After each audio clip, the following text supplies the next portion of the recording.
Hi hello welcome to star JMR news. అందరికీ నమస్కారం.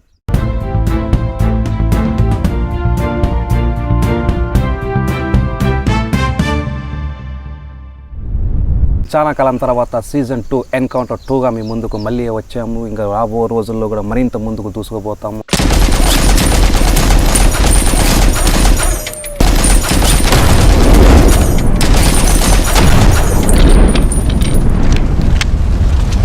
అయితే ఈ మొదటి ఇంటర్వ్యూలో సోమందేపల్లి మండలం ఈదుల బలాపురం గ్రామానికి చెందిన కల్లుగీత కార్మికుడి కుటుంబం నుంచి జన్మించిన నవయువ నాయకుడు వైసీపీ యువకుడు గుణశేఖర్తో ఇంటర్వ్యూ చేయబోతున్నాం.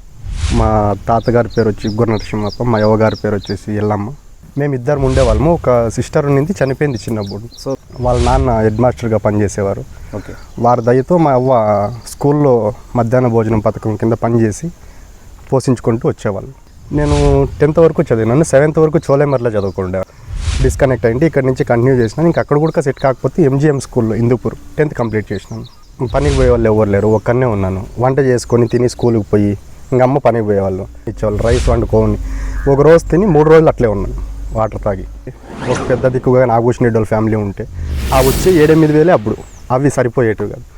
డబ్బు విలువ కానీ, మనిషి విలువ కానీ, ఆకలి విలువ తెలిస్తే ప్రతి ఒక్కడు ఒక స్థాయికి రావాలని కోరుకుంటాడు కదా. పనిలే, ఊర్లోనే ఉంటారు, ఫ్రెండ్స్ మాదిరిగానే ఉంటారు, పక్కనే ఉంటారు. ఇంకా మన గురించి మాట్లాడేవాడు మన స్థాయి ఎప్పుడు మన వెనకే అన్నారు.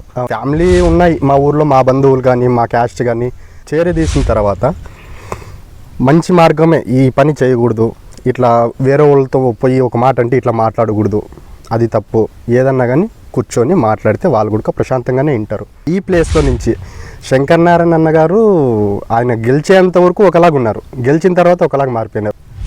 అంతవరకు ఎందుకు రావడం, చర్చ రావడానికి కారణం ఏంటి? నాగభూషణి పైన చాలామంది ఫోకస్ చేశారు. అదే పరంగా శంకర్ నారాయణ వర్సెస్ నాగభూషణి వర్సెస్ జరిగింది. శంకర్ నారాయణ అన్న గారు కేసులు పెట్టించి మా ఊర్లో రెండు పార్టీలుగా విభజించినారన్న. కంచుకోట, ఈదుల బలాపురం. అంటే జగన్ సార్ అట్లా చెప్పినారు, జిల్లాకి ఇన్ఛార్జ్ ఇచ్చినారంటే మేడమే నెక్స్ట్ ఎమ్మెల్యే టికెట్ కూడా మేడంకే ఇస్తారు. అంటే సంక్షేమ పథకాలు పట్టణంలో మంచిదే అంటారు. మంచిదే. మరి అలాంటప్పుడు అంత మంచి చేసినప్పుడు 151 నుంచి కేవలం 11కి వెళ్ళవచ్చు, 6 నెలల్లో ఉండబోతారు. సో ఈసారి ఎలా ఉండబోతుంది సర్పంచ్ ఎలక్షన్? ఏకపక్షంగా 2 వైసీపీ రెబల్ ఒకటి, వైసీపీ పార్టీ ఒకటి. అంటే చాలా మంది నిరుపేద విద్యార్థులు ఉన్నారు, అనాథలు ఉంటారు చాలా మంది.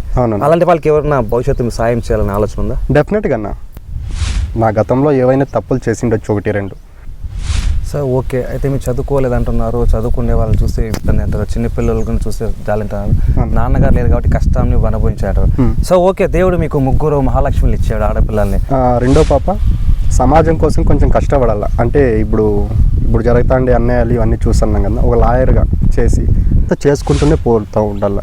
మనం ఈరోజు స్వార్థం చేసుకుంటే రేపు పొద్దున్నే ఈ సమాజమే స్వార్థం అయిపోతుంది. విషమ్మకని ఖచ్చితంగా 2029లో గెలిపించుకుంటాము. జగనన్న సీఎం 100% జగనన్నే సీఎం అవుతారు. ప్రతి ఒక్కటి వివరించి తను గాడ్ ఫాదర్లా నిలబెట్టిన నాగభూషణ్ రెడ్డి గారు వెంటే నిలబెడతాను, దాని గండ అంత మొత్తం అని చెప్పారు. ఈసారి రాబోయే ఎన్కౌంటర్ సీజన్ 2లో వాడవేడిగా జరుగుతుంది.